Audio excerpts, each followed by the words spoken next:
Now coming to these questions, ये questions भी आपके पास्ट ईयर से ही पिकअप किए गए हैं.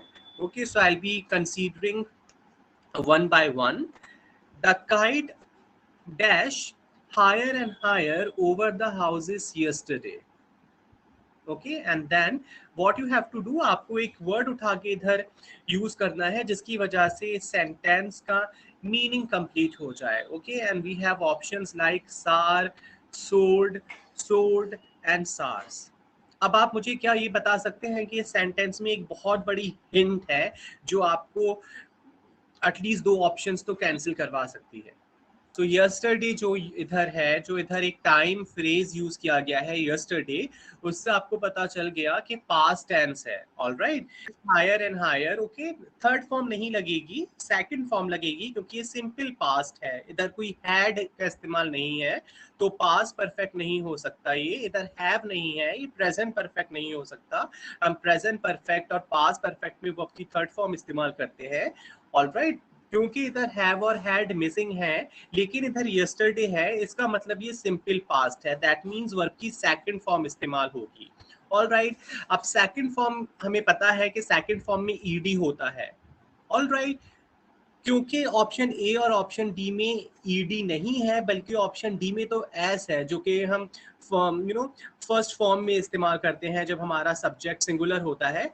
सॉरी, जब हमारा सब्जेक्ट सिंगुलर होता है, इस वजह से हम ए और डी को कंसीडर नहीं करेंगे. ऑलराइट, सो देखा आपने कि जब इस सेंटेंस में कोई एक ऐसा वर्ड मौजूद था जिसकी वजह से आप इस कंक्लूजन तक पहुंचे कि ए और डी तो ऑप्शंस नहीं हो सकते. Okay, so now we will focus just on B and C. Alright, अब प्रॉब्लम होगी क्योंकि SOARED ये भी सार्ड है और ये भी सार्ड है.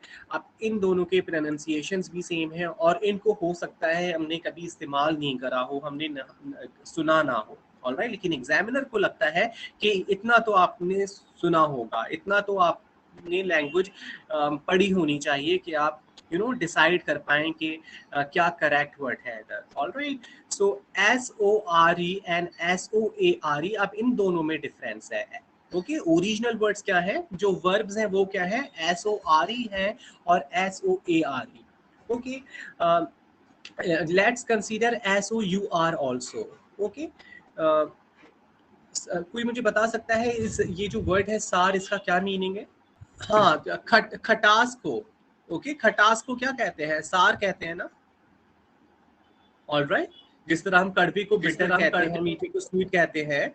ऑलराइट, इसी तरह खटास को हम सार कहते हैं. Alright, so this is that सार.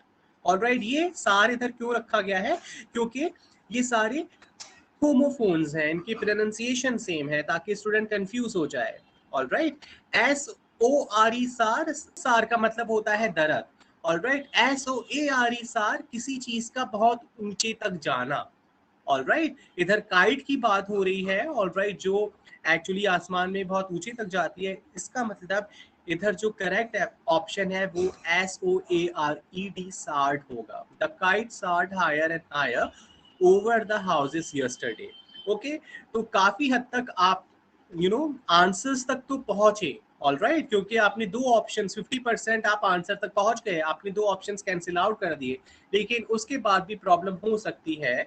ऑलराइट, जस्ट व्हाई, बिकॉज आपने ये वर्ड्स नहीं सुने हैं पहले. ओके, तो बेहतर यही है कि आप ज्यादा से ज्यादा रीडिंग करें. मैं ये नहीं कह रहा डिक्शनरी खोल के वर्ड्स को रट लीजिए, आप ज्यादा से ज्यादा रीडिंग करें ताकि कुछ आपके पास वोकैबुलरी आ जाए. आपका मकसद ये है जब आप एग्जाम में जाएं तो आप कॉन्फिडेंटली जाएं, और वो कॉन्फिडेंस जब ही आएगा पर्टिकुलरली इंग्लिश लैंग्वेज के लिए जब आप लैंग्वेज से अपनी फैमिलियरिटी बढ़ा के जाएंगे, जब आप कुछ पढ़ के जाएंगे, न्यूज़पेपर्स वगैरह में कुछ वर्ड्स से आपकी फैमिलियरिटी होगी कि एटलीस्ट आपको एक पैसेज दिया जाए 5 लाइंस का, तो वो आप समझ पाए. Does it make a sense? All right, coming to the next question, next sentence rather. His lethargy was the reason for his incomplete projects. All right, his lethargy was the reason. तो मैंने आपको पहले ही बता दिया कि इसमें why है जिसकी वजह से ये noun हो सकता है, और फिर इससे पहले एक प्रोनाउन का इस्तेमाल किया गया है और रादर एक डिटर्मिनर का इस्तेमाल किया गया है.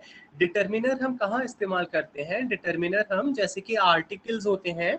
Okay, ANN alright. द, ये जो आर्टिकल्स हैं इनको हम नाउन से पहले इस्तेमाल करते हैं। आर्टिकल्स भी डिटर्मिनर्स होते हैं, ओके, जो डिटरमिन करते हैं कि हम किसके बारे में बात कर रहे हैं, किस चीज़ के बारे में, ये फोकस देते हैं। ऑलराइट, जब हम एक सेंटेंस में बहुत सारे वर्ड्स को इस्तेमाल करते हैं तो ये कैसे पता चले कि हमारा फोकस किस पे है, अटेंशन किस पे है, तो उस चीज़ को हम स्ट्रेस करने के लिए हम डिटर्मिनर्स का इस्तेमाल करते हैं।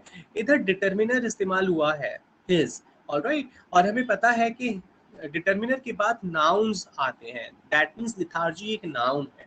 ओके, अब हम देखते हैं कि क्या इसमें से कोई वर्ड है जिसकी वर्ड के लास्ट नाउन नहीं है, ताकि हम उसे कैंसिल कर पाए। इनएक्टिविटी, ऑलराइट, एक्टिविटी नाउन है। लेजीनेस, नेस के नेस वाले सारे वर्ड्स नाउन होते हैं। ओके, फिर से नेस, ये भी एक्चुअली नाउन है। Okay, pleasure, okay, displeasure, okay, displacement, okay, dis हम नाउन से पहले इस्तेमाल करते हैं और प्लेजर तो खुद ही एक नाउन है। इस बार चारों ऑप्शंस आपके नाउन्स हैं, ऑलराइट, दैट मींस हम कोई इसमें से ऑप्शन कैंसिल आउट नहीं कर सकते on the basis of word class which doesn't match with the word in question. Okay, so inactivity, laziness, illness, displeasure. अब इस सेंटेंस में एक और प्रॉब्लम क्या है, इसमें चारों वर्ड्स एक्चुअली काम कर सकते हैं। रिमेंबर, आपको ये फाइंड आउट नहीं करना है, मैंने लास्ट क्लास में भी बताया था, हमको ये नहीं बताना है कि कौन सा वर्ड वर्केबल है, हमें रादर स्ट्रेट फॉरवर्डली, समरीली हमें वर्ड का बस मीनिंग या सिनोनिम दे देना है, that's it. His inactivity was the reason for his incomplete projects. Okay, ये भी बिल्कुल काम कर रहा है। His laziness was the reason for his incomplete projects. Laziness भी काम कर रहा है। His illness was the reason for his incomplete projects. वो बीमार था, उसकी वजह से उसकी प्रोजेक्ट्स कंप्लीट नहीं हो पाए, ये भी काम कर रहा है। His displeasure was the reason. Displeasure, उसको इंटरेस्ट नहीं आया, उसे वो काम पसंद नहीं आया। ऑलराइट, सो अगर हम मीनिंग से जाते हैं तो हमें तो चारों ऑप्शंस सही लग रहे हैं। अब बस एक क्या ऑप्शन रह गया हमारे पास, बस यही ऑप्शन रह गया कि आपके पास एक प्रियोर नॉलेज है, ऑलराइट, उस प्रियोर नॉलेज को अप्लाई करिए या फिर हिट एंड ट्रायल। ओके, अगर आपके पास इतनी गुंजाइश है कि आप एग्जाम में तुक्का मार सकते हैं, ऑलराइट, तो आपको फिर वही करना होगा, हिट एंड ट्रायल करना होगा, अदरवाइज फिर आप ऐसे क्वेश्चंस को छोड़ के ही आएंगे। ऑलराइट, लिथार्जी बहुत ही ज़्यादा, बहुत ही कॉमनली यूज वर्ड है, बहुत हाई फ्रीक्वेंसी वर्ड है। लिथार्जी का मतलब लेजीनेस होता है। ओके, बहुत सुना होगा, लोग कहते हैं I am feeling very lethargic today. Okay, मैं बहुत लेजी फील कर रहा हूँ। Okay, so lethargy is laziness. किसी को पहले से पता था? ओके, सो लिथार्जी देखिए, आपकी वोकैबुलरी भी बहुत अच्छी हो जाएगी and start using them in your sentences. अभी फौरन लिथार्जी को किसी एक अपने सेंटेंस में इस्तेमाल कर लीजिए, ताकि लिथार्जी आपकी एक्टिव वोकैबुलरी में चला जाए। अब एक्टिव वोकैबुलरी क्या होती है? वो वोकैबुलरी जो आप इस्तेमाल कर सकते हैं फ्यूचर में ज़रूरत महसूस होने पर, वरना लिथार्जी से इस फाइल में ही बंद होकर रह जाएगा आपकी। I suffer from no dash about my capabilities. I suffer from no dash. All right. I suffer from no dash. I suffer from. अब देखिए इधर from है, ओके, वर्ब है सफर, फिर प्रीपोजिशन है from। अब इधर क्या आना चाहिए? इधर नाउन आना चाहिए। ऑलराइट, ये नाउन की जगह है। ऑलराइट, ये नाउन की जगह है क्योंकि वर्ब इस्तेमाल हुआ है, उसके बाद एक प्रीपोजिशन इस्तेमाल हुआ है, उसके बाद एक एडजेक्टिव डिटर्मिनर इस्तेमाल हुआ है, नो, और अभी हमने पढ़ा डिटर्मिनर के बाद, एडजेक्टिव के बाद नाउन आता है, तो ये नाउन की जगह है। अब देखते हैं इसमें सारे नाउन्स हैं या फिर कोई और वर्ड क्लास है। Doubts, hallucinations, imaginations, illusions. Alright, doubts, okay, S लगा हुआ है, और नाउन्स एक्चुअली प्लूरल और सिंगुलर होते हैं, ये प्लूरल फॉर्म में है। ऑलराइट, दैट मींस ये नाउन हो सकता है। ओके, इसमें एशियन लगा हुआ है, इसमें भी एशियन लगा हुआ है। जो वर्ड्स एशियन के साथ एंड करते हैं वो सारे नाउन्स होते हैं, तो ये दोनों नाउन्स हैं। ये भी इसमें ION लगा हुआ है, जो वर्ड्स ION के साथ एंड करते हैं वो नाउन्स होते हैं। दैट मींस ये चारों नाउन्स हैं, हम किसी को कैंसिल आउट नहीं कर सकते। I suffer from no dash about my capabilities. अब देखिए, मुझे लगता है ये काफी आसान है अगर हम इन वर्ड्स को देखते हैं कि ये वर्केबल है या नहीं है। Alright, I suffer from no imaginations about my capabilities. कोई सेंस नहीं बन रहा। I suffer from no imaginations about my capabilities. Alright, आप अपनी कैपेबिलिटीज की बात कर रहे हैं तो आप अपनी कैपेबिलिटीज की बात इमेजिनेशन में क्यों करेंगे? ऑलराइट, आप अपनी कैपेबिलिटीज की बात रियलिटी में करेंगे। Alright, so imaginations doesn't work here. Hallucination क्या होता है? जो चीज मौजूद नहीं है उस चीज को एहसास करना, उसको देखना। ऑलराइट, वो होता है हैलुसिनेशन। ऑलराइट, ये एक मेंटल प्रॉब्लम होती है, this is a mental problem, जहां पर आप जो चीजें नहीं होती हैं वो चीजें आपको दिखती हैं। फॉर एग्जाम्पल, कोई डैड है, ऑलराइट, कोई इंसान मर चुका है लेकिन वो आपको दिख रहा है। ऑलराइट, कोई चीज आप किसी चीज के लिए क्रेविंग कर रहे हैं, क्रेविंग मतलब आप किसी चीज को चाहते हैं बहुत कि आपके पास वो हो, फॉर एग्जाम्पल चॉकलेट हो लेकिन वो नहीं है तो आपको हर जगह वो दिखेगी। ऑलराइट, तो वो मेंटल प्रॉब्लम है। तो hallucinations, I suffer from no hallucinations about my capabilities, so in that sense hallucinations भी काम नहीं कर रहा। ओके, illusions, ये बोल रहा है I suffer from no, ये पहले ही इसको निगेट कर रहा है और illusion खुद एक निगेटिव वर्ड है। ऑलराइट, तो इस वजह से इल्यूजन भी काम नहीं करेगा। बस फिर क्या काम करेगा? Doubts, I suffer from no doubts about my capabilities, that means मुझे अपनी कैपेबिलिटीज के बारे में कोई डाउट नहीं है। I am very much sure, I am very much confident about my capabilities. Does it make a sense? अब ये थोड़ा सा मुश्किल हो गया। An unexpected piece of good fortune, इसमें तो अब कुछ भी नहीं हो सकता। बस क्या कर दिया एग्जामिनर ने कुछ 4 वर्ड्स इधर लिखे जिसमें से जो एक कोई वर्ड उठाया और उसकी डेफिनेशन दे दी। अब ये पूछ लिया कि जो लिखा हुआ है an unexpected piece of good fortune, इसके लिए एक वर्ड क्या है? This is called one word substitution. अगर आप कहीं पे लिख सकते हैं तो लिख लीजिए, this is called one word substitution.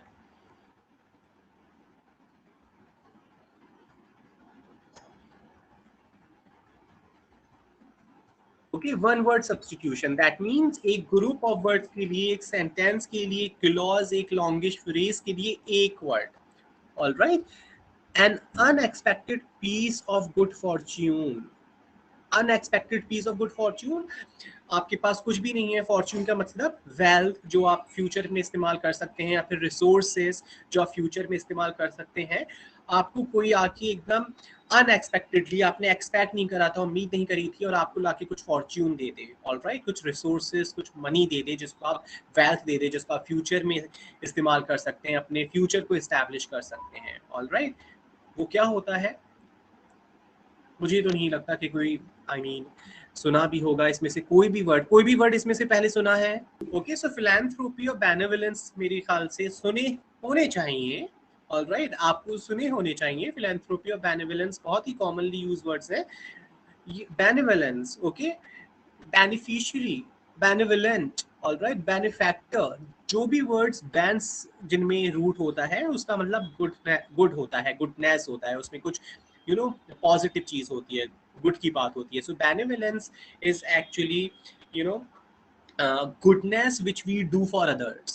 Okay, for example, it is raining and you have to go to your college. Okay, so your friend who has got a car, जो आपका दोस्त है जिसके पास कार है, वो आपको घर पे आके पिक करके लेके जाता है college. So that is actually benevolence. Alright, good intentions can also be benevolent. Philanthropy, जब आप दूसरों के अपलिफ्टमेंट के लिए कोई चीज करते हैं। ऑलराइट, बहुत सारी फिलैंथ्रोपिक सोसाइटीज होती हैं जो बच्चों के पास रिसोर्सेज नहीं है, जो स्कूल की फीस पे नहीं कर सकते, उनके लिए काम करते हैं, उन बच्चों को स्कूल में एडमिशन दिलवाते हैं, उनकी एजुकेशन को स्पॉन्सर फिनेंस करते हैं। ऑलराइट, वो फिलैंथ्रोपी होती है। Coming to an unexpected piece of good fortune, that is windfall. ये विंडफुल है। ऑलराइट, सो देखिए इसका मतलब इधर विंड से नहीं है, ये विंड जो हवा चलती है उसका मतलब नहीं है ये। Alright, that is called windy. Okay, that is called windy. आजकल जब बारिश होती है तो हवा चलती है तो हम उसको कह सकते हैं इट इज विंडी, विंडफुल नहीं कहेंगे। The greatly acclaimed film was the swan song of the lead director. Okay, so swan song is actually the word for which we have to hunt a meaning. The greatly acclaimed film was the swan song of the late director. The greatly acclaimed film was the swan song of the late director. That means the director is dead. Okay? The greatly acclaimed film, वो film जिसको बहुत ज्यादा recognition मिला, बहुत पसंद किया गया, बहुत फेमस हुई। ओके, तो कहा जा रहा है कि the greatly acclaimed film was the swan song of the lead director. जो डायरेक्टर, जिस डायरेक्टर की बात हो रही है, जो कि अनफॉर्चुनेटली मर चुका है, उसकी जो ग्रेटली अक्लेम्ड फिल्म थी वो उसका स्वैन सॉन्ग था। ओके, वो उसका स्वैन सॉन्ग था। अब ये क्या हो सकता है? Was the swan song. अब इधर फिर से देखिए, डिटर्मिनर है, आर्टिकल है, that mean swan song noun है, और ये चारों वर्ड्स एक्चुअली नाउन्स ही हैं। ओके, लास्ट एक्चुअली एडजेक्टिव होता है।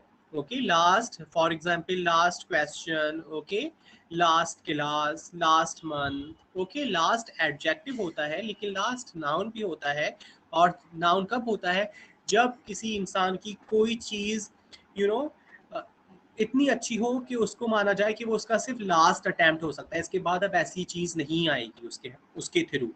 क्योंकि सो फॉर एग्जाम्पल आपका कोई टीचर आपको पढ़ाने आता है और उसका वो लेक्चर बहुत अच्छा जाता है, आपको लगता है कि आप उसके उस लेक्चर के मुकाबले का कोई और लेक्चर नहीं हो सकता, तो हम उस चीज को लास्ट बोलते हैं। ओके, और फिर स्वैन सॉन्ग भी बोलते हैं।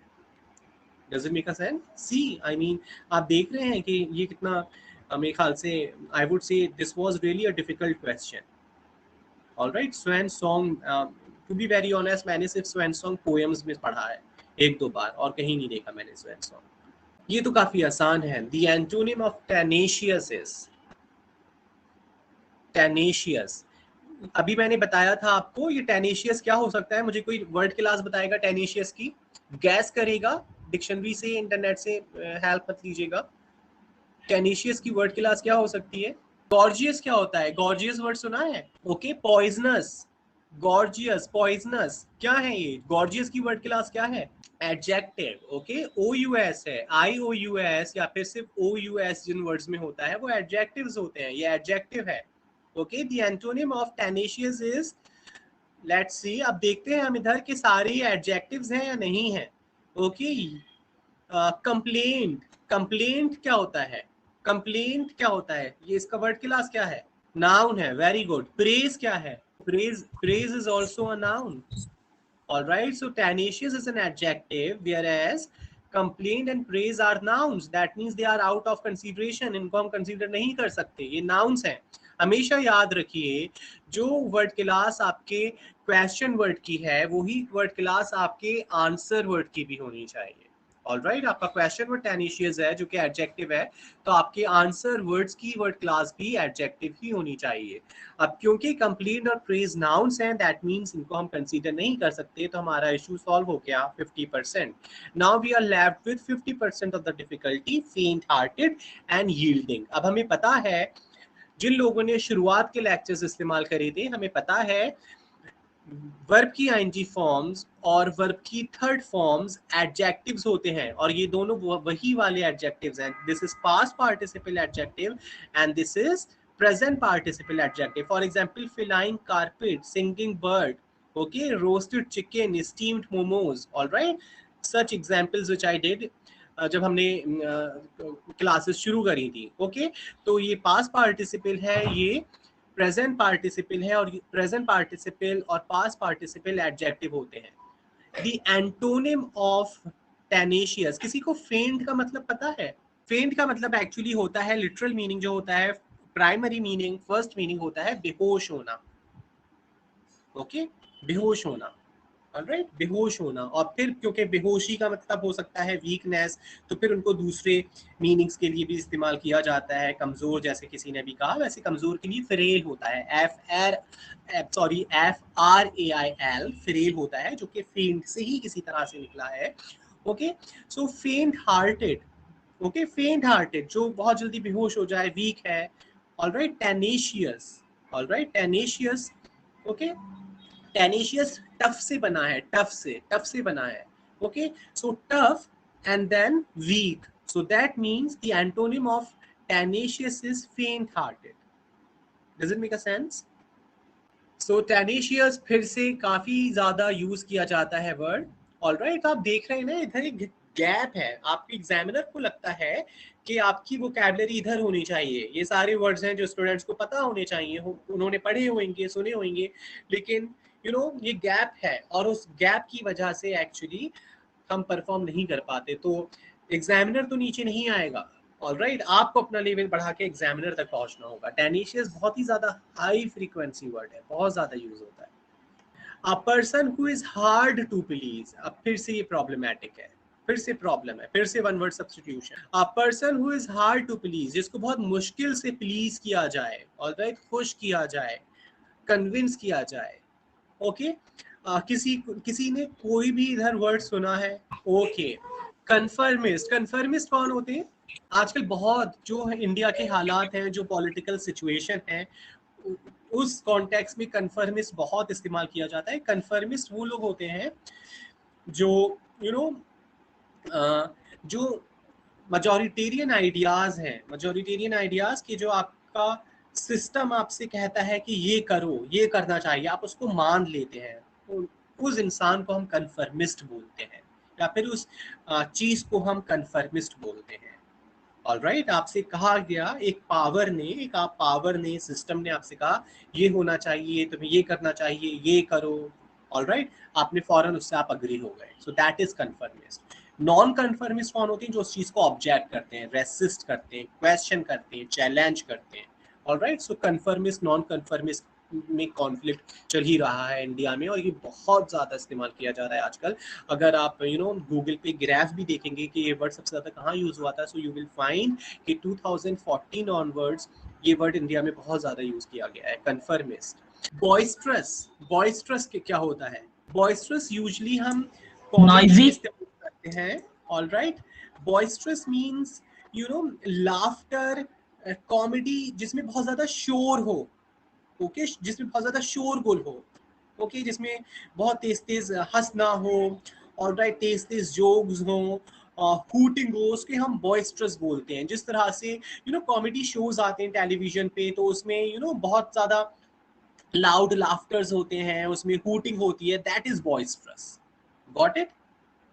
जिसमें हंगामा टाइप होता है। ऑलराइट, जोवियल जो बहुत ज्यादा फ्रेंडली होता है, फ्रैंक होता है, उस इंसान को हम जोवियल बोलते हैं। Fastidious is actually the answer. Fastidious is a person जिसको खुश करना, प्लीज करना बहुत मुश्किल होता है, दैट पर्सन इज फेस्टिडियस।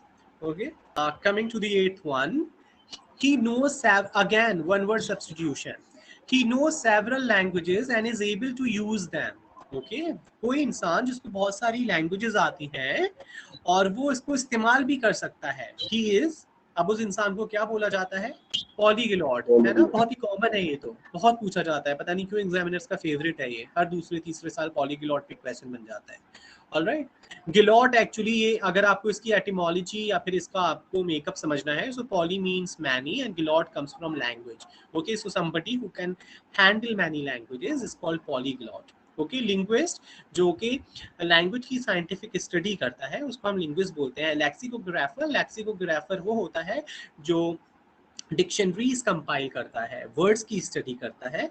फनेटिशियन वो इंसान होता है जो साउंड्स की स्टडी करता है, जो स्पीच में, जो लैंग्वेजेस में साउंड्स होती हैं उनकी स्टडी जो करता है, उसको हम फनेटिशियन बोलते हैं। और ये सारे एक्चुअली जार्गन्स हैं जो कि एक पर्टिकुलर टाइप ऑफ स्टडी में इस्तेमाल होते हैं। Alright, so we are already done with this. The dog is one animal that is known for its fidelity. So fidelity इधर word था, और हमने अंदाजा लगाया कि dog की तो कभी भी बात होती है तो उसकी वफादारी की बात होती है, तो fidelity is faithfulness. Alright, fidelity बहुत ज़्यादा high frequency word है, और ये आपको शेक्सपियर के कॉमेडीज में, ट्रेजेडीज में तो बहुत मिलेगा। शेक्सपियर ने बहुत ज़्यादा fidelity word को इस्तेमाल किया है। The bill couldn't be passed in the parliament because of the opposition's disapprobation. हाँ, ये थोड़ा सा इजी है, क्यों? क्योंकि जो इधर सेंटेंस है, जो वर्ड्स का इस्तेमाल है सेंटेंस में, वो हमें काफी हेल्प कर सकते हैं। ओके, तो आजकल तो बिल्स, ये तो बहुत ही ज्यादा मतलब कंटेम्प्रेरी यूसेज भी है, और ये वर्ड बहुत ज्यादा कंटेम्प्रेरी है। अभी 2 दिन पहले सुना होगा, पार्लियामेंट में 2 बिल्स पास कर दिए गए और अपोजिशन उसको अपोज कर रहा था। ऑलराइट, तो अपोजिशन का भी नहीं सुना और वॉइस वोट से उनको पास कर दिया गया। तो बहुत ज़्यादा हाई फ्रीक्वेंसी यूसेज है। ओके, और इवन सेंटेंस भी बहुत ज़्यादा हाई फ्रीक्वेंसी है। The bill couldn't be passed. Okay, the bill couldn't be passed in the parliament because of the opposition's disapprobation. So opposition ने बिल को बिल के लिए डिसअप्रोबेशन शो करा जिसकी वजह से बिल पास नहीं हुई। ओके, क्या अप्रूवल हो सकता है? अप्रूवल नहीं हो सकता, क्योंकि अगर अपोजिशन अप्रूवल शो करता फिर तो बिल पास ही हो जाता है ना, लेकिन इधर बिल पास नहीं हुआ है। ऑलराइट, दैट मीन्स अप्रूवल नहीं होगा बल्कि अप्रूवल का अपोजिट होगा। दैट मीन्स डिसअप्रूवेशन का मीनिंग अप्रूवल का अपोजिट है। ऑलराइट, डिसअप्रूवल हो सकता है लेकिन डिसअप्रूवल नहीं है। ओके, इनडिफरेंस, इनडिफरेंस क्या होता है? Neutral, somebody who doesn't hold any opinion or any stand। आपका कोई ओपिनियन, कोई स्टैंड नहीं, आप न्यूट्रल है। ओके, आप ना आप अग्री करते हैं ना आप डिसअग्री करते हैं। Alright, and that is a very dangerous thing, you need to have some stand. Okay, so indifference is that you are neutral. Okay, तो अगर अपोजिशन न्यूट्रल होता तो क्या बिल पास नहीं होता या फिर हो जाता? हो जाता। दैट मीन्स इनडिफरेंस भी इधर काम नहीं करेगा। ऑल राइट, इंटरेस्ट, अगर अपोजिशन किसी बिल में इंटरेस्ट नहीं शो करता तो क्या फिर बिल पास नहीं होगा? डिसफेवर, अगर मैं किसी चीज को डिसफेवर कर रहा हूं, मैं उसको फेवर नहीं कर रहा हूं, डिसफेवर कर रहा हूं, फिर डिसफेवर। ऑलराइट, डिसफेवर करा, फेवर नहीं करा बल्कि डिसफेवर करा, उसको अपोज करा। ऑलराइट, उसको डिसअप्रूव करा। इस वजह से disfavour is the appropriate word, which can be used as a synonymous, which can be used as synonymous of disapprobation। All right, disapprobation भी बहुत ज्यादा हाई फ्रीक्वेंसी वर्ड है। मुझे तो लगता है कि स्टूडेंट्स फॉरन इसको आंसर कर देते, ऑप्शन देखते भी नहीं। ऑलराइट, डिसअप्रोबेशन बहुत ज्यादा हाई फ्रीक्वेंसी वर्ड है। आप सोच रहे होंगे मैं हर वर्ड में बोल रहा हूँ ये हाई फ्रीक्वेंसी है, बहुत इस्तेमाल किया जाता है, लेकिन सच यही है। ओके, अब फिर से ये प्रॉब्लम है। The 1950s were an age of affluence in America. Alright, अब एफ्लुएंस का मतलब हमें समझना है। अगर किसी ने हिस्ट्री पढ़ी है, अमेरिकन हिस्ट्री, तो वो फौरन इसको आंसर कर देता। ऑलराइट, अगर आपने अमेरिकन हिस्ट्री पढ़ी है तो फौरन आप इसको आंसर कर देते। 1950s डेफिनेटली अमेरिका में एफ्लुएंस का टाइम था। That was okay, abundance, abundance, खुशी, खुशहाली, दौलत, तरक्की। Okay, progress, success. Okay, affluence का मतलब होता है अबंडेंस। ऑलराइट, स्लेवरी सबको पता है। डिप्रेशन, जब इकोनॉमी बिल्कुल आपकी स्लो हो गई है, रेट्स हाई हो गए हैं, कॉस्ट ऑफ लिविंग बहुत हाई हो गया है, वो डिप्रेशन है। वो 1930s में हुआ था अमेरिका में। पॉवर्टी, गरीबी। ओके, 1930s होता तो हम पॉवर्टी और डिप्रेशन लगा सकते थे, लेकिन अबंडेंस होगा, affluence 1950s। Got it? The meeting was called off without a prior notice. The meeting was called off without a prior notice. Cancel. Call off is cancelling. Okay? Call off is cancelling. Call off एक phrasal verb है, मैंने phrasal verbs पे पिछले class में बात करी थी। Okay? Call off का मतलब होता है cancel. Okay? Today's class is called off. That means today's class is cancelled. His idea will definitely catch on in future. So catch on is a word here that we need to answer for. Catching on means become popular. देखिए अब सारे ही working लग रहे हैं, become suspicious, become disturbing, become real, लेकिन आपको अपनी period knowledge को इस्तेमाल करना है। अगर आपको कैच ऑन का मीनिंग नहीं पता, क्योंकि इसे इस तरह इस्तेमाल किया गया है कि आप गैस भी नहीं कर सकते, आपको कोई वर्ड हेल्प नहीं कर सकता, तो फिर आपको हिट एंड ट्रायल करना होगा। ओके, मैं आपको बता देता हूँ कैच ऑन का मतलब होता है टू बिकम पॉपुलर। ओके, कोई चीज का पॉपुलर होना, that is catch on. Okay, this movie is catching on, that means this movie is becoming popular. The death penalty should be done away with. To do away with, ये जो verb है, ये जो verb है वो है to do away with. ये भी एक एक्चुअली फ्रेजल वर्ब है, और ये थोड़ा सा कॉम्प्लिकेटेड फ्रेजल वर्ब है, क्योंकि इसमें तीन वर्ड्स हैं, डू है, अवे है और फिर विद है। ऑलराइट, तो सबसे पहले तो एक वर्ब है, ओके, फिर एक एडवर्ब है और फिर एक प्रीपोजिशन है, to do away with. It is not sanctioned, it is stopped.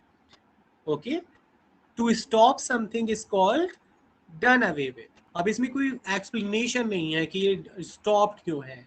Alright, it is just that आपको प्रियोर नॉलेज। तो देख रहे हैं आप, बहुत सारे क्वेश्चंस ऐसे हैं जहां पर आपकी प्रियोर नॉलेज ही एक्चुअली काम करेगी, क्योंकि एग्जामिनर को लगता है कि इतनी वोकैबुलरी आपको आनी चाहिए। और ये see, to be very honest, again this is a very commonly used word, ये बहुत ज्यादा इस्तेमाल किया जाता है। ओके, रोजमर्रा की practical language, everyday language, colloquial language में बहुत ज्यादा इसका इस्तेमाल है। His marriage was dash by the judge। अब इसमें से किसी वर्ड का मीनिंग पता है? रेसेंट का मतलब होता है क्रिटिसाइज। ओके, मुझे लगता है, टू बी वेरी ऑनेस्ट, मुझे लगता है कि ये सेंटेंस, ये क्वेश्चन सही नहीं है। ऑलराइट, क्यों?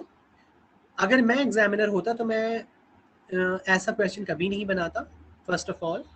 सेकेंडली, अगर मेरे पास ऐसा क्वेश्चन मॉडरेशन के लिए आता कि क्वेश्चंस का जब सिलेक्शन होता तो मैं इस क्वेश्चन को नहीं डालता। क्यों? क्योंकि इसमें दो वर्ड्स हैं जो काम कर रहे हैं।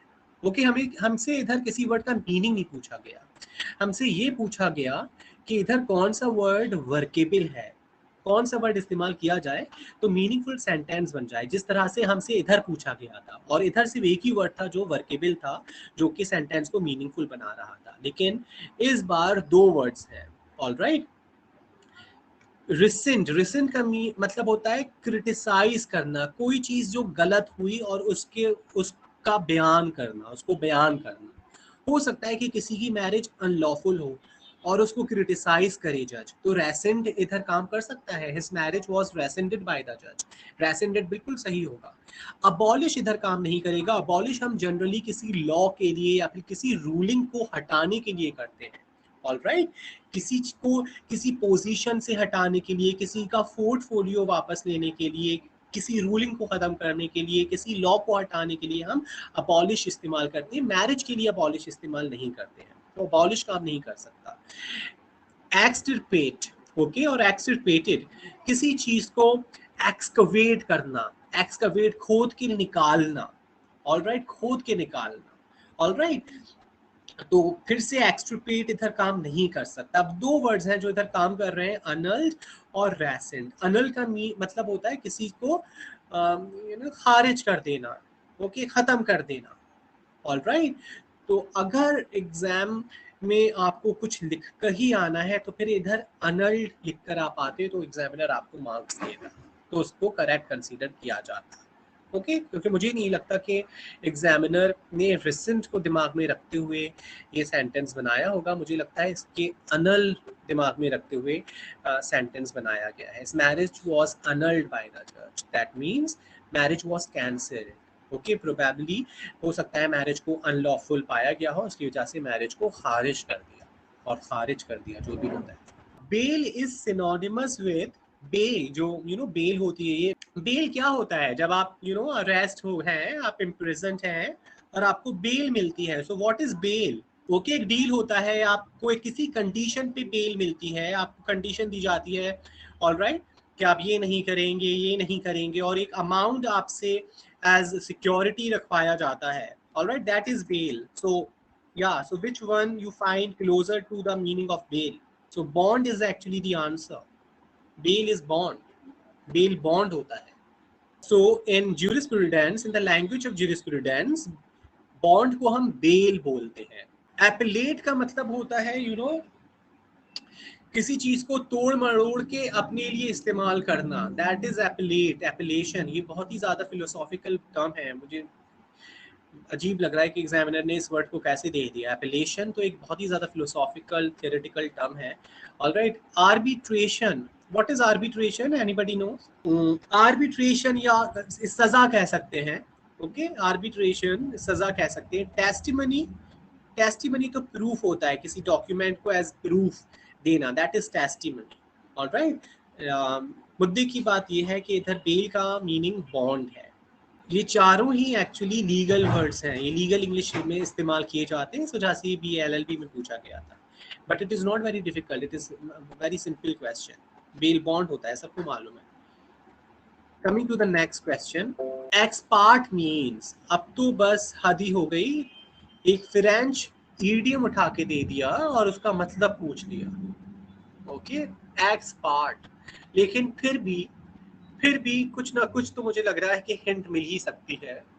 आप बता सकते हैं कि इसका आपको क्या लग रहा है, इसका मीनिंग क्या हो सकता है? वन साइडेड बिकॉज इसमें पार्ट है, okay, that means you are parted, you are parting somebody, okay, one sided is the answer, okay.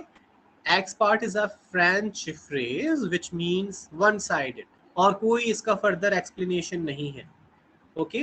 और जो हमारी अप्रोच है कि शायद पार्ट से हमें कुछ हिंट मिली कि ये वन साइडेड हो सकता है, क्योंकि यू नो पार्ट लेना किसी का, you know to be partisan, partisan किसी का पार्ट लेने के लिए हम पार्टीसन बोलते हैं, लेकिन हमें नहीं मालूम, क्योंकि ज़रूरी नहीं है कि PART का मतलब वही पार्ट होता है जो इंग्लिश में PART होता है, ऑलराइट। तो ये फिर से हिट एंड ट्रायल क्वेश्चन था। फेलिनी, फेलिनी तो सुना होगा, ये तो बहुत बहुत ही कॉमन वर्ड है। फेलिनी शेक्सपियर ने बहुत इस्तेमाल करा है अपनी ट्रेजेडीज और कॉमेडीज में। फेलिनी का मतलब क्या होता है? ये फिर से LLB का क्वेश्चन है। ऑप्शंस इसमें इसके बहुत इंटरेस्टिंग है, बिल्कुल बहुत ही ज़्यादा यू नो डाइवर्जिंग ऑप्शंस हैं, बहुत ही डाइवर्स हैं, अलग अलग जगहों से लिए गए हैं। कहा जा रहा है कि हो सकता है ये किसी इंडोर गेम का नाम हो, ऑलराइट, कोई इंडोर गेम यू नो है जिसको फेलिनी बोलते हैं। जोक, जोक को, मजाक को फेलिनी बोलते हैं। ऑफेंस को, ओके, गुनाह को फेलिनी बोलते हैं। पैरेबल, कहानी को फेलिनी बोल सकते हैं, okay. Fellini is actually an offence, okay, Fellini is an offence, गुनाह, ओके। LLB का क्वेश्चन है, तो देखिए ऑफेंस की तो बात होगी ना, LLB में जोक, इंडोर गेम और पैरेबल की तो बात नहीं होगी, तो इतना भी दिमाग लगा सकते थे, alright, because the moment you find this question in your LLB examination, तो ऑफेंस तो एक्चुअली एक लीगल टर्म है, ऑलराइट, तो हो सकता है कि लीगल इंग्लिश को टेस्ट करवाया जा रहा है, तो आप ऑफेंस पे टिक लगा कर आते, ओके। और दूसरे वर्ड्स तो बिल्कुल you know they are out of the consideration है, ओके, उनकी कोई लीगैलिटी उनके साथ अटैच्ड नहीं है, ओके। सो ये भी देखिए, ये इस तरह से भी आप अपना दिमाग प्लीज फैलाइएगा एग्जाम में। Does it make a sense? Lion refers to one's, lion क्या होता है? फिर से ये बहुत ही ज़्यादा, this is really a very difficult question, okay, बस एक वर्ड दे दिया जो कि बहुत ही ज़्यादा लो फ्रीक्वेंसी है, नहीं सुनाई देता, ना न्यूज़पेपर्स में दिख जाता, कहीं नहीं दिखाई देता, all right. Lion refers to one's claim, marital status and ancestral roots, hometown, claim, okay. लेकिन इधर क्या मदद करेगा? इधर हमें मदद करेगा, फिर से ये लीगल इंग्लिश है, ये LLB में पूछा गया था। अगेन क्लेम्स की बात होती है लीगल इंग्लिश में, ज्यूरिस्प्रूडेंस में क्लेम्स की बात होती है। तो आप एक जो कॉन्टेक्स्ट है आपके एग्जाम्स का, उसको भी दिमाग में रखिए और देखिए कि आपसे मैरिटल स्टेटस पे क्वेश्चन पूछा जाएगा, एंसेस्ट्रल रूट्स पे, होम टाउन, या फिर claim. So claim is actually एक ऐसा वर्ड है जो कि ज्यूरिस्प्रूडेंस से एसोसिएटेड है, तो फिर मैं तो क्लेम लगा कर आता। Does it make a sense? तो ये दोनों जो क्वेश्चंस हैं, क्वेश्चन नंबर 18 एंड 19, ये दोनों किस कॉन्टेक्स्ट में फिट हो रहे हैं? जिस कॉन्टेक्स्ट में आप एग्जाम दे रहे हैं, BA LLB का एग्जाम दे रहे हैं, उसमें लीगल इंग्लिश के वर्ड्स पे फोकस करिए, offence, claim, got it. His dealings are all above board, okay, above board जो कि एक फ्रेज है एक्चुअली, अबव बोर्ड, ओके। और फिर से बहुत कॉमनली यूज है, बहुत ज़्यादा यूज़ किया जाता है। इसका मतलब होता है ओपन, जिसमें कोई धोखाधड़ी नहीं है, जिसमें कोई करप्शन नहीं है, ओपन है सबके सामने, alright. Transparent, his dealings are all transparent, his dealings are all above board, ये ओपन है। ये तो बहुत ज़्यादा कॉमन है, ये तो सभी आंसर दे देंगे। Bachelors feminine is spinster, alright, bachelors feminine is in spinster, okay. जैसे लड़कों के लिए bachelor, if you are unmarried man then you are bachelor, similarly if you are unmarried woman that means you are in spinster. resurrect means resurrect, फिर से कोई sentence नहीं, बस direct word दे दिया, resurrect का मतलब बता दीजिए। resurrect भी आर से है और ऑप्शंस भी आर से हैं सारे, revolt, revengeful, review, revive. Resurrect हम किसके लिए इस्तेमाल करते हैं? आपको पता है रेजरेक्ट किसके लिए इस्तेमाल किया जाता है? किस इंसान के लिए? किस डैमी फिगर के लिए? जीसस क्राइस्ट के लिए रेजरेक्ट इस्तेमाल किया जाता है, ऑलराइट।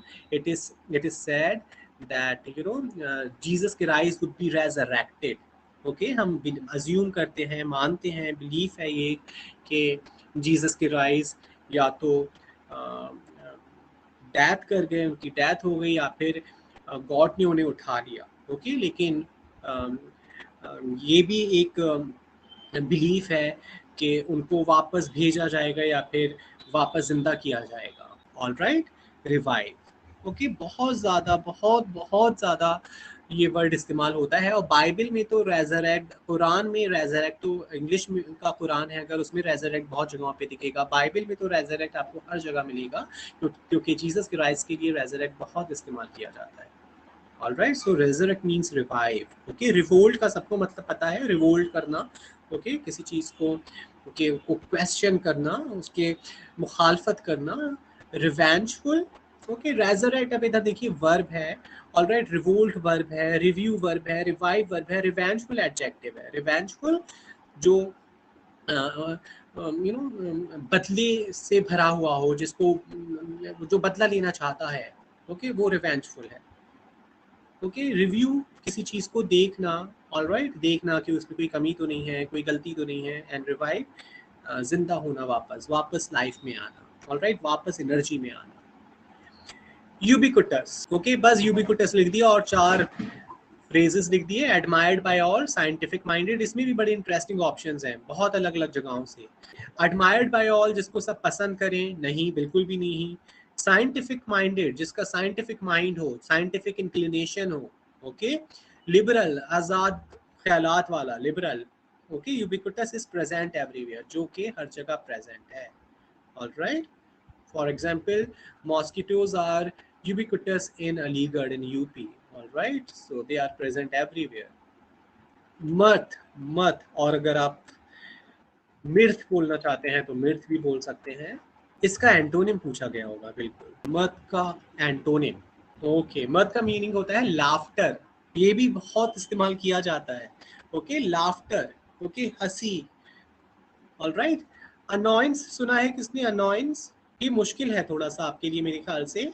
ग्लूम होता है, एक जगह पे हंसी, खुशी, हंसी, ठट्टा जैसे बोलते हैं, लाफ्टर, और दूसरी जगह अफसोस, सैडनेस, तो ग्लूम इसका एंटोनिम है। ऑलराइट, इन तीनों वर्ड्स को भी देख लेते हैं। फिलट सभी को पता है। बाढ़, अबंडन, किसी चीज को डिसकंटिन्यू करना, सरेंडर करना, छोड़ देना। अनॉयंस, परेशान। ओके, परेशानी।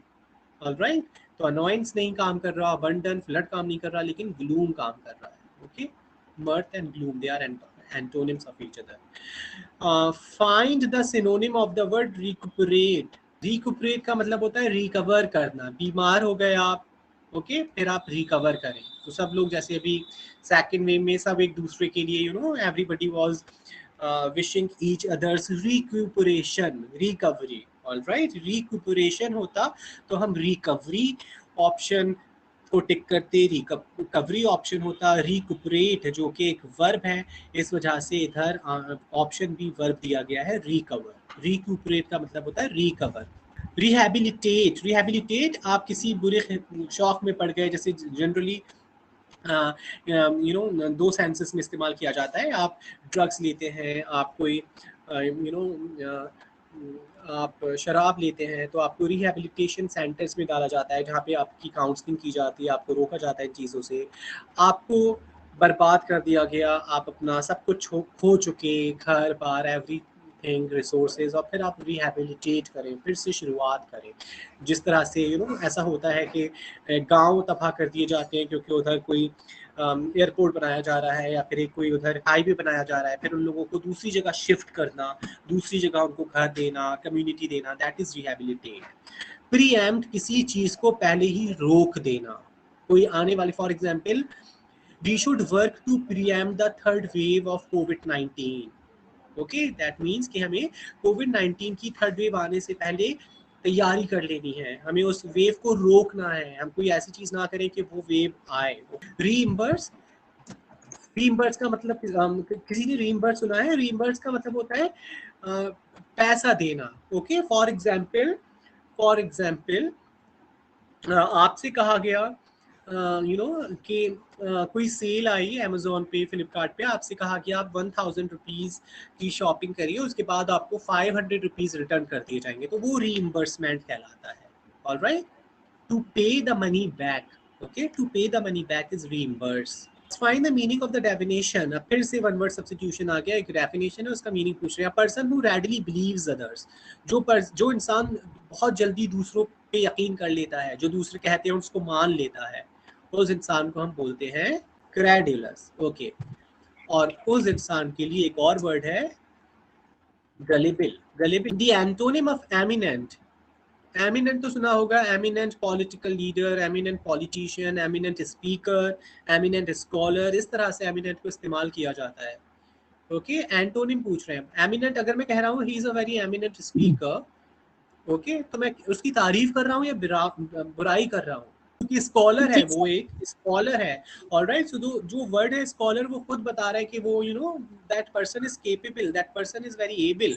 ओके, सो एमिनेंट एक पॉजिटिव एडजेक्टिव है। अब हमें इसका एंटोनिम देखना है, दैट मींस वो नेगेटिव होना चाहिए। Ordinary, very good. तो प्लीज देखिए, इस तरह से आप स्ट्रेटजीज अप्लाई करेंगे एग्जाम में। So you have to make things easier and easy for yourself. बहुत सारे तरीके हो सकते हैं। Got it? सो एमिनेंट, काबिल, लायक, मशहूर, फेमस। ओके, फिर उसका उल्टा ऑर्डिनरी, जो ऑर्डिनरी है। अब ये कुछ लंबा सा है। It is one of the biggest churches of the world. We find a good dash of worshippers on every Sunday. Congregation, all right. Religious places पे मंदिर, मस्जिद, गुरुद्वारा, चर्चेज में जो भीड़ किसी भी रिलीजियस पर्पस के लिए जब लोग इकट्ठा होते हैं, उस झुंड को कॉन्ग्रीगेशन बोला जाता है। हमेशा याद रखिएगा, कभी भी किसी भी रिलीजियस पर्पस के लिए जो एक क्राउड असेंबल होता है, उस क्राउड को कॉन्ग्रीगेशन बोलते हैं। Alright, the corporation and Spirit deco. Okay, this is again a French phrase और इसका प्रोनाउंसिएशन है Spirit deco. Okay, it is not Spirit day corps, it is Spirit deco. The cooperation and esprit de corps between the soldiers and the officers was directly responsible for their victory. Okay, यानी victory हुई है कहीं पर, और कहा जा रहा है कि कॉपरेशन और सोल्जर्स और ऑफिसर्स के बीच एस्पिरिट डे कॉर्प्स की वजह से उनको विजय मतलब विक्ट्री हासिल हुई। यूनिटी, ऑलराइट, यूनिटी जेल कर रहा है हमारा कोऑपरेशन के साथ। Alright, the cooperation and Spirit day corps between. अब देखिए, ब्रेवरी नहीं हो सकता, bravery between soldiers and officers तो नहीं होता। ऑलराइट, ब्रेवरी अगर होता है इसका मतलब तो बिटवीन की बात हो रही है। बिटवीन सिर्फ इधर यूनिटी और एडजस्टमेंट काम करेगा। Adjustment between two people, okay, और बिटवीन टू ग्रुप्स, और यूनिटी बिटवीन टू पीपल और बिटवीन टू ग्रुप्स। एडजस्टमेंट इधर मीनिंगफुल नहीं है, इस वजह से unity is the right answer. Does it make a sense? तो आप देखिए, ये आपका फ्रेज तो भले ही फ्रेंच है, जो कि बहुत लो फ्रीक्वेंसी है, कभी नहीं सुना आपने, और मेरे ख्याल से आप इस्तेमाल भी नहीं करेंगे इसको अपनी लैंग्वेज में। लेकिन कंस्ट्रक्शन सेंटेंस का इस तरह से है कि आप उसको रेडिली इजीली गैस कर सकते हैं, और unity is the answer. Is this clear? Chicanery is a synonym of, ये फिर से एलएलबी में पूछा गया है। अब आप एलएलबी के कॉन्टेक्स्ट से बता सकते हैं क्या आंसर हो सकता है। रॉड, सी, वेरी गुड। ऑलराइट, तो अब बीएलएलबी वाली ये सोच के ना जाएं कि वोकैबुलरी में नहीं तैयारी नहीं करनी, जो भी जूरिस्प्रूडेंस एसोसिएटेड वर्ड होगा उस पर टिक मार कर आ जाएंगे, ऐसा भी नहीं हो सकता। Alright, so this is how you can answer such questions.